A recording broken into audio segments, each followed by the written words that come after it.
बनी रहे। सत्ता का खेल तो चलेगा, सरकारें आएंगी जाएंगी, पार्टियां बनेगी बिगड़ेंगी, मगर ये देश रहना चाहिए, इस देश का लोकतंत्र अमर रहना चाहिए। नमस्कार, पॉलिटिक्स में आप सबों का स्वागत है। और आज हम पॉलिटिक्स में इस देश के उस मिजाज की चर्चा करने जा रहे हैं जो मिजाज अक्सर राजनेताओं को मनमानी करने पर की छूट देता है। मतलब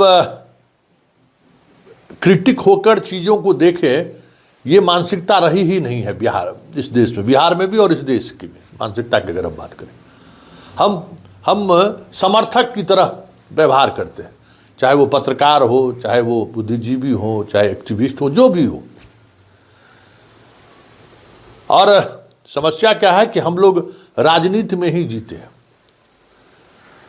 मतलब हर बात को राजनीति के सहारे ही चीजों को देखने की कोशिश करते हैं। इस देश में जब आपातकाल लागू हुआ था तो उस आपातकाल को भी जस्टिफाई करने के लिए बहुत तरीके के तर्क गढ़े गए थे। भ्रष्टाचार मिट गया ऑफिस से, समय पर कर्मचारी मास्टर सब स्कूल में आने लगा, रेलवे समय पर चलने लगा। उस दौर के आदमी से बात करिए ना, कहेगा इमरजेंसी बहुत बढ़िया था, बहुत ज़रूरी था, सब चीज़ व्यवस्था हो गया था। अब क्या कहते हैं, दफ्तर में भ्रष्टाचार खत्म हो गया था, समय पर लोग स्कूल आने जाने लगा था, समय पर ट्रेनें चलने लगी थी। एक नैरेटिव सेट किया गया उस आपातकाल को लेकर भी। ये कोई नई प्रचलन नहीं है इस देश में।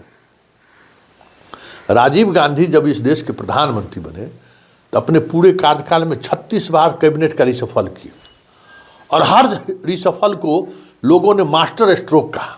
उस दौर के अखबारों को आप उतारिए, बुद्धिजीवियों की बात को सुनिए तो क्या बात है, मास्टर स्ट्रोक।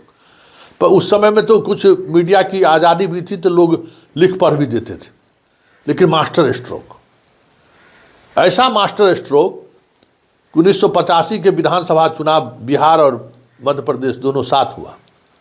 अर्जुन सिंह मुख्यमंत्री बने और कल होकर उनको पंजाब का राज्यपाल बना दिया गया। वाह, राजीव गांधी ने तो मास्टर स्ट्रोक खेला है। चंद्रशेखर सिंह के नेतृत्व में बिहार में चुनाव लड़ा, 196 सीट कांग्रेस जीती। उतनी बड़ी जीत 15 साल बाद बिहार में कांग्रेसियों को मिला था 324 में, फिर आज तक नहीं मिला। और उस चंद्रशेखर सिंह को राजीव गांधी ने मुख्यमंत्री नहीं बनाया, विंध्यश्री दुबे को मुख्यमंत्री बना दिया। क्या था ये? मास्टर स्ट्रोक था। तो ये जो मास्टर स्ट्रोक और चरण वंदना की जो बीमारी है ना हम भारतीयों में, कि भाई उस नेता के हर निर्णय को हम जस्टिफाई करने के लिए खड़े हों, इस जो हश्र कांग्रेस का हुआ सो सबके सामने है, उसी वंदना की वजह से। ये जो है ना कि एब्सोल्यूट पावर, हम 400 से अधिक सांसद जीत कर आए, जो मन होगा वो करेंगे। अंततः क्या हुआ सो देख रहे हैं। आज बिहार, मध्य प्रदेश, सभी जगह में देख लीजिए, जहाँ जहाँ सबसे ज़्यादा कांग्रेसी इस तरीके के प्रयोग, मास्टर स्ट्रोक वाले प्रयोग किए, आज मुखिया बनने की स्थिति में नहीं है। कांग्रेस के दो बड़े नेता राहुल और प्रियंका और सोनिया, तीनों लगे हुए हैं यूपी को फिर से वापसी के लिए, नहीं हो पा रहा है। तो वो दौर याद करिए ना। ज्योति बसु को देश का प्रधानमंत्री बनाने का फैसला लिया था संयुक्त मोर्चा में। जितना वामपंथी लेखक सब था, वामपंथी नेता सब था, इस ज्योति बसु को प्रधानमंत्री बनने नहीं दिया। बंगाल खत्म, अब केरल खत्म होने की बारी है। कि मतलब हर पॉलिटिकल निर्णय को हम मास्टर स्ट्रोक मानते हैं कि भाई ये मास्टर स्ट्रोक है, देश के संदर्भ में हमें नहीं सोचना है, मास्टर स्ट्रोक है। लोकतंत्र के संदर्भ में नहीं सोचना है, ये मास्टर स्ट्रोक है। सबसे बड़ा दिमाग वाले यही लोग हैं। याद करिए प्रकाश कारांत का, परमाणु और प्रसार संधि को लेकर मनमोहन सिंह की सरकार से इसने समर्थन वापस ले लिया। सारे वामपंथी बुद्धिजीवी एकदम प्रकाश कारांत के साथ खड़ा था, करात के साथ। आज कहाँ है प्रकाश कारांत? देख लीजिए, बिंदा करात कहाँ टिकली लगा कहाँ घूम रही, पूछ लीजिए। एक से एक गप देने वाले।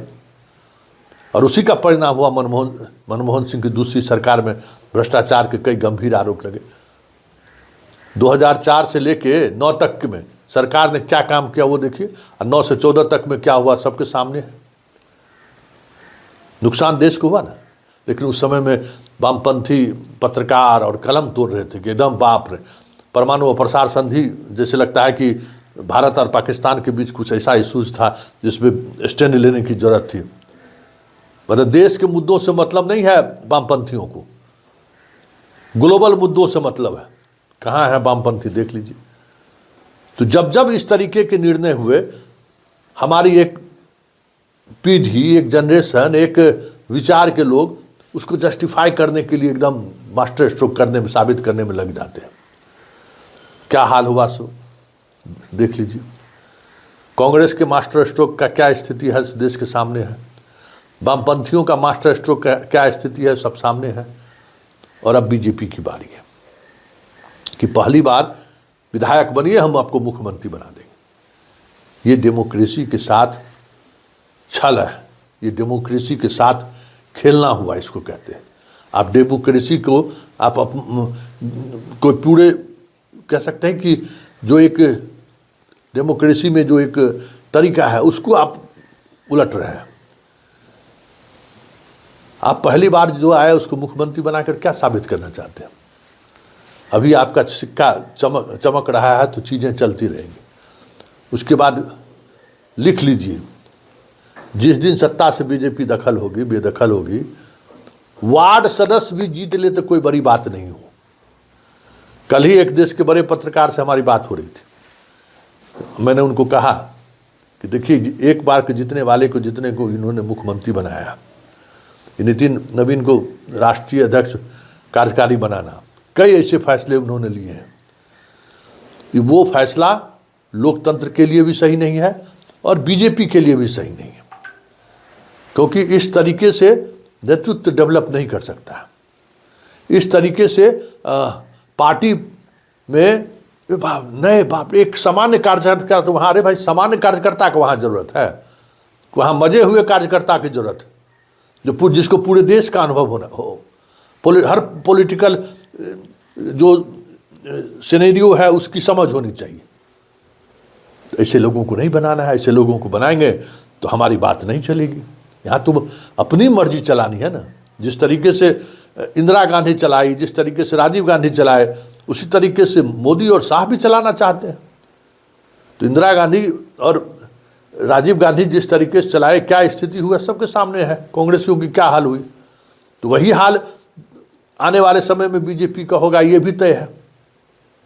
क्योंकि जो डेमोक्रेसी का मान्य तरीका है, मतलब डेमोक्रेसी में राजनेताओं के निर्माण की जो प्रक्रिया है, उस प्रक्रिया को अगर आप ब्रेक कीजिएगा अपने स्वार्थ के लिए, अपने सत्ता के लिए, तो उस पार्टी को कोई नहीं बचा सकता है। तो आने वाले समय में बीजेपी का भी कांग्रेस से भी बुरा हश्र हो तो कोई बड़ी बात नहीं होगी। याद रखिएगा, जितने लोग एक बार के विधायक बनने वाले को मुख्यमंत्री बनाने के लिए मास्टर स्ट्रोक कह रहे हैं और नितिन नवीन को लेकर कह रहे बाप रे, इस गजब का ये फैसला है, कलम लिख लीजिए। अभी हम लोग इतनी जल्दी दुनिया से जाने वाले नहीं हैं, सब कुछ यहीं देखने को रहेगा। उस समय में भी कि जिस हालत में रहेंगे, एक बार कैमरा पर आकर जरूर याद दिलवाएंगे। और ये तो आर्काइव में रहेगा ही ये वीडियो। एक हाँ, वो हम कह सीनियर पत्रकार कह रहे थे कि संतोष जी, इन लोगों के साथ ऐसा नहीं हो, पर्याप्त पैसा है, इंडस्ट्रिस्ट है। हमको भाई, हम तो बिहार में देख लिए ना, प्रसाद किशोर जितनी पैसा खर्च किया, क्या वोट आया। पैसा से आप एक बार चुनाव जीत लीजिएगा, 2 बार जीत लीजिएगा। एक समय आएगा जहां सब पैसा, पावर सब खत्म, इलेक्शन कमीशन, डीएम, एसपी सब खत्म हो जाएगा, जब जनता खिलाफ में आ जाएगी। और जनता खिलाफ में जा रही है, जनता का मन बन रहा है कि जितना लाभुक योजनाओं के सहारे जनता को मतलब वोट देने पर आप मजबूर कर रहे हैं, वो भी ज़्यादा दिनों तक नहीं चलेगा। वो भी एक समय के बाद इसका महत्व खत्म हो जाएगा। तो ये धीरे धीरे लाभुक योजना का भी समय खत्म हो रहा है। फिर जब वोट होगा तो नामो निशान पार्टी का कमल का फूल छाप ढूंढने पर भी देश में नहीं मिले तो ये भी कोई बड़ी बात नहीं होगी, क्योंकि इस तरीके की सियासत अक्सर बड़ी से बड़ी पार्टियों को नुकसान पहुंचाया। इस तरीके की सियासत अक्सर लोकतंत्र को नुकसान पहुंचाया। इसलिए हम आप सब लोग इसमें मास्टर स्ट्रोक ढूंढते रहिए। एक राजनीतिक यथार्थ यही है जो हम पीछे पन्ना पलट कर आप देखिए कि इस तरीके की मनमर्जी वाली निर्णय लेने वाली पार्टी का क्या हश्र हुआ है। इस तरीके की मौज मस्ती करने का एक तरीका है कि उठे और हम कुछ निर्णय ले लिए, तो इस तरीके के निर्णय लेने वाले नेताओं का क्या हश्र हुआ है, इतिहास के पन्ना पलट कर देश और दुनिया में देख लीजिए। क्योंकि ये राजनीति जो है ना, कभी किसी के साथ हमेशा नहीं रहा है। समय के साथ चीज़ें बदलती रहती है। और इतना तय मानिए कि जब कभी भी ये राजनीति पलटी मारेगी तो कह दिए ना, मुखिया और वार्ड सदस्य कमल का फूल छाप वाला आपको दिखाई नहीं देगा। लिख कर रख लीजिए।